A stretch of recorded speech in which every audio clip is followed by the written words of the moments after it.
एलिनालाई प्रतिनिधित्व गर्दै टप 8 मा को प्रवेश गर्दै हुनुहुन्छ त त्यो नाम रहेको छ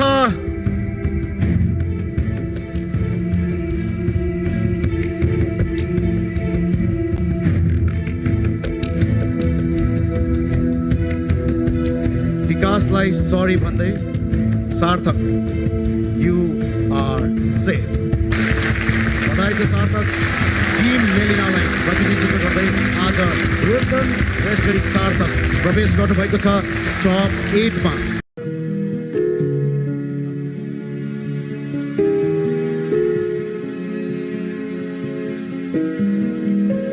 आज विकास थारूको द भोइस अफ नेपालको यात्रा मात्रै टुङ्गिएको हो।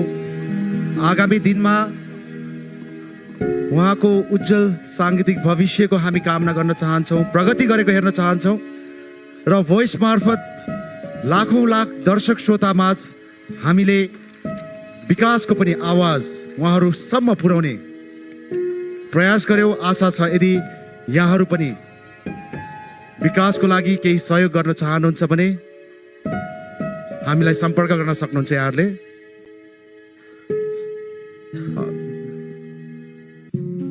विकासको लागि साङ्गीतिक सहयोगको लागि कोच राजुले पनि कुरा गर्नुभएको थियो, कोच उदयले पनि कुरा गर्नुभएको थियो, कोच खेमले पनि कुरा गर्नुभएको थियो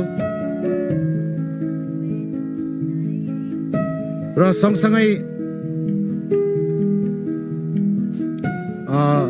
टप 8 ले नै विकासको लागि केही न केही साङ्गीतिक सहयोग गर्ने यहाँ अहिले कुरा गर्दै हुनुहुन्छ। धन्यवाद त्यसको लागि। इन्द्र कलाले त्यो माइक लिनु भएको छ, त्यो के को लागि हो इन्द्र? मलाई चाहिँ आज एकदम स्याड पनि छु र हाम्रो टप 12 बाट चाहिँ दादालाई चाहिँ हामी सबैजनाले 10,000 चाहिँ उठाएर दादालाई सहयोग गर्नु।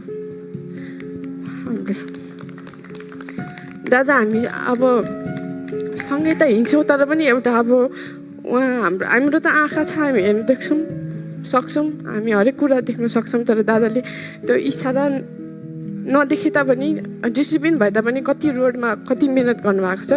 सबैजनाले अब हाम्रो सर्जकहरू, हाम्रो सबैजना हाम्रो लेजेन्डहरू सिङ्गर हाम्रो हुनुहुन्छ, सबैजनाले दादालाई राम्रो राम्रो गीतहरू दिनु होला ताकि दादाले रोडमा पर्फर्मेन्स गर्नु नपरोस्। सबैलाई धन्यवाद छ। इन्द्र विकासको लागि खाली हात हामी पठाउँदै छैनौँ, उहाँलाई पनि गिफ्ट ह्याम्पर छ, त्यो तपाईँले कलेक्ट गर्न सक्नुहुन्छ। यस कोच उदय, कोच राजु, म खेम गरेर हामीले पनि मेलिना गरेर मेरोबाट 50,000, कोच मेरोबाट पनि 50,000 है विकास।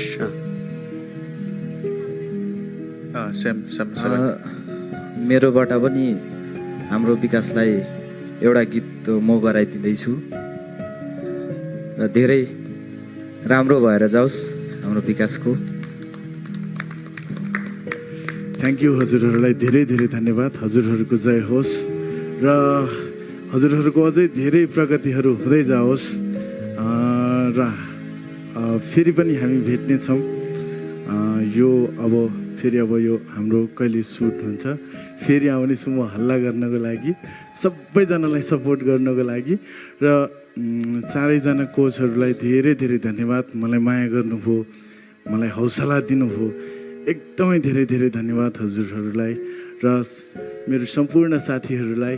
मन सानो नबनाउनुहोस्, जे होस् मान्छे भएपछि हरेक कुरा जे होस् हामीले भोग्नुपर्छ। हार जित त्यो त भएन भने त खेलको के मजै भएन नि, होइन र? विकास द भोइस अफ नेपालको यात्रा कस्तो रह्यो त्यो सुनौँ न हामी। एकदमै रमाइलो लाग्यो।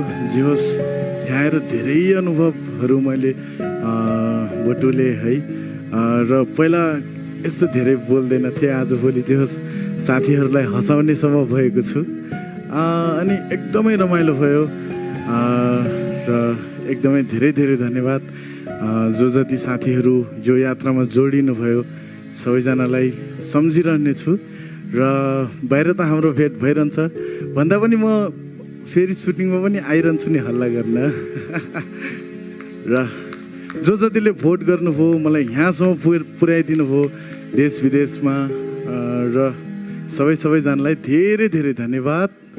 र यो भोइसको यात्रा टुङ्ग्यो पनि के हो र, मेरो फेरि नयाँ गीत आएको छ नि, तम्रो माया ओइ सुवा भन्ने छ, सबैजनाले सर्च गरेर हेरिदिनु होला है।